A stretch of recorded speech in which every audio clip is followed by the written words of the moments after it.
let's be honest. I mean, if Spain had lost that would have been an absolute scandal.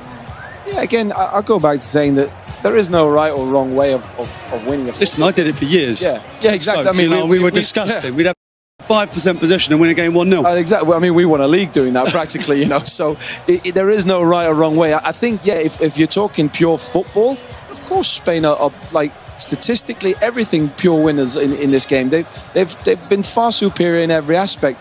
But obviously, football is more than just tactics. Football is more than just the football on the pitch. There's a lot of emotion in it. There's a lot of mentality in it. So that is why, with 5 minutes to go, Argentina still have a chance. They were still in the game because it is just more than that. And I think that's the good thing about football, is that there is many ways to win a football game. Do we prefer to see the prettier way? Of course we do. But sometimes you've got to play to your strengths. Argentina have won a World Cup before playing this way. But, at the end of the day, the team that was the best team in the tournament, they came out on top. I don't know. I think going back to that last World Cup final up against France, it was very different. I agree. In terms of that final and what they were showing. This one was totally different tactics. And we understood it in the first half. But is there a point where you need to be like, OK, now we need to open up? The thing is, even with 11 men, that was the tactic, right? And I don't know whether it was go later on in the game, maybe, and then have a right go, because the first half was kind of non-existent, really. Spain stepped up a little bit towards in the second half, but Argentina didn't really come out again. And then they go down to 10 men, and then it's just everyone behind the ball, and they were going to make it really, really difficult for Spain.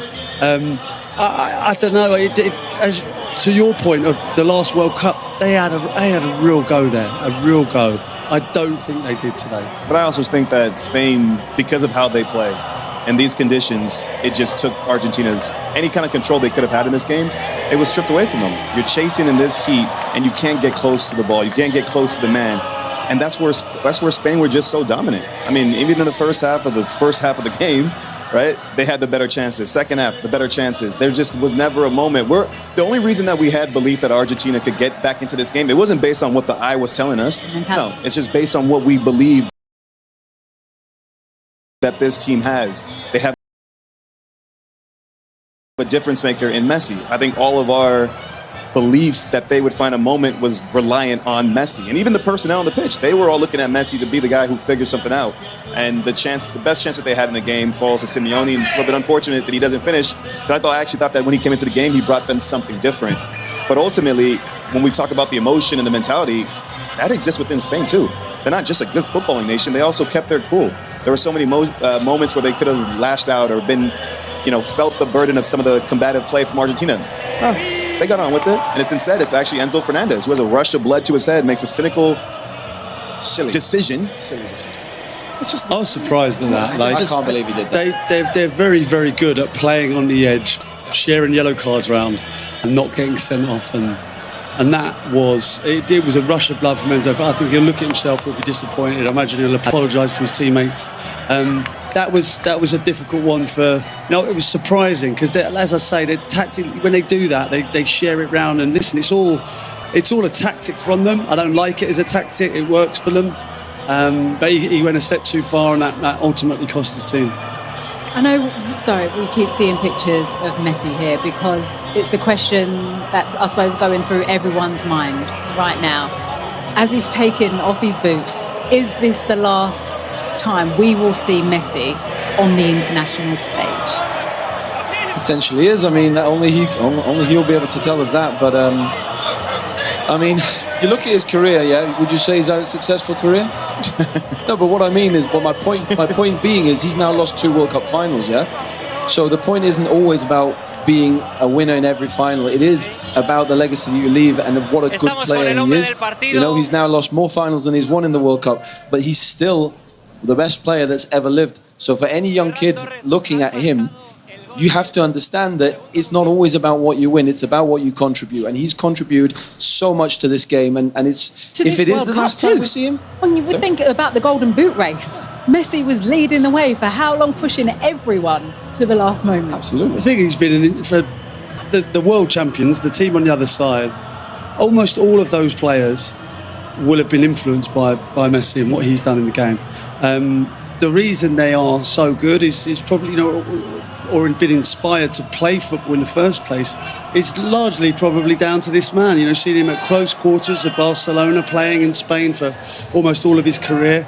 The man's been an absolute genius, and if this is the end, then he bows out the greatest player to have ever lived. I just think it's hard to speak Lionel Messi's name without quantifying the impact that he's had on this game. You know, both at the club level, the international level.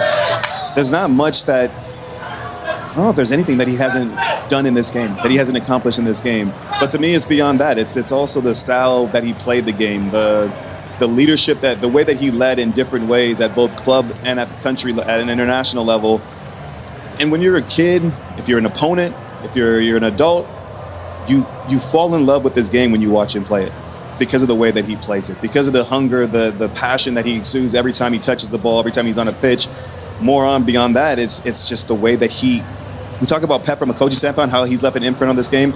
Messi's left an imprint on football for all of us to just marvel at and hope and dream and pray that we one day get another player who can have that same kind of legacy and that same kind of impact. Well, is that player Lamine Yamal? Because we've seen them every time they come together. We're at the top of the show, the photos, we said, was the powers being passed on in that photo over the bath. But is this the moment now? This final will be kind of remembered as that torch being passed over. The next generation, that next era is Lamine Yamal. Potentially. I mean... Yeah, he's what is he, 19? It's early days for that. I mean, Messi, Ronaldo, I'm putting Mbappe in that bracket now, you know. Players...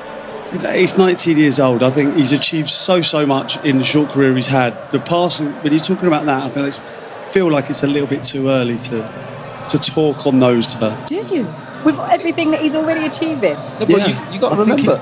I think he's a fantastic player, but Messi's he's been doing it for decades now, and it's so difficult to compare. The kid's doing great. The thing you have to remember is he's 19. He turned 19 the other day. He's just won the World Cup. Yeah. What's left sometimes? You have to remember that hunger that's got him there. He has to maintain that hunger. He has to always want to get better and always want to improve, because that's what Messi's done. That's what Ronaldo's done. That's what Mbappe's done.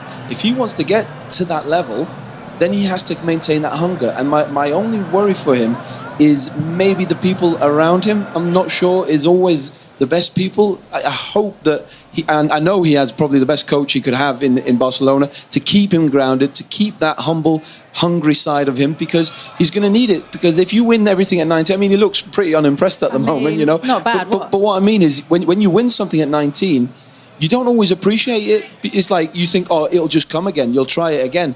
You know, I remember, in youth teams, you win, so you expect to get to finals, but you can't always. It's not given. So I just hope that he maintains that hunger all the time, because if he does, then there are no limits to what he can achieve. I think it's an extraordinary cycle already, right? You've won the Euros. Oh, it's incredible, and he's influenced a Nations League, a World Cup. What I would say They're is... now the holders of everything, aren't they, really? And men and women, right? The women won the World Cup as well. Yeah. But what I would say for Lamine Yamal is it's up to him.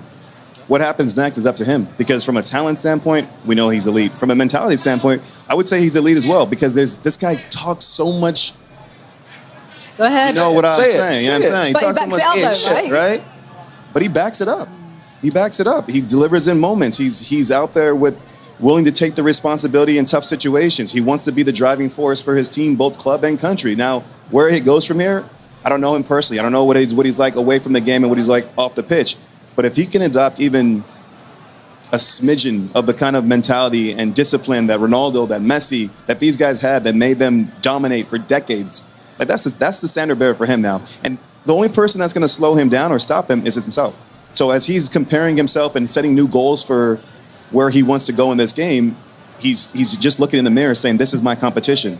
Can you imagine being 19 though, and having an influence on the European Championships, winning the World Cup, and then going home and trying to be 19 again? That's his life. This is what I mean. This is why I'm saying this is the difficulty, because that's unprecedented. There's who's he going to turn to and ask? There's probably only Messi he can ask about that. So the maybe Mbappe or someone else, but you never know how they're going to react to this, and that's why I say his life away from the pitch is going to determine how much success he has, in my opinion, because that is going to be the ultimate thing for him. I mean, who doesn't know Lamine Yamal? He's one of the most famous men / kids in the world. You know, he can't go anywhere anymore. And how does that affect him? And does he keep that intensity and that hunger? That's going to be the absolute most deciding factor for where he goes. I just think that in my mind, like, I agree with you guys. If you're 19 and you've won everything, I think now you start dreaming of, okay, well, the guy that I'm taking the torch from is Messi, and look what he's done. Like, how can I get close to that? Right? But are you willing to sacrifice what it's Why needed? not? No, I agree. But like, that's the question he has to answer. You have now. everything at your disposal. You have the world at your feet, right? I agree. Why would you not go and chase that? So I'm more of a glass half full guy, and I think that's what his mentality is going to be. Like, I can go and be mentioned in the same conversation as Lionel Messi if I put my head down and I go to work. If I'm disciplined, if I've already achieved X, Y, and Z to this point, and I'm 19. Like, wait till I get to my prime. Wait till I get somewhere near my prime. That's my thing, because we've been talking about players like this. I'll bring up someone like Neymar. You know, Neymar's the same. Like when he was coming through, like ridiculously talented, and he's had a great career. I'm not disputing that. But he, in my opinion, talent-wise, should be in the same conversation. But he's not quite there. He's just under that conversation, which is my hope for him, for Lamine Yamal, is that he's in that other category. He's in the Messi category if he lives his life right. Well, listen, some difficult stuff.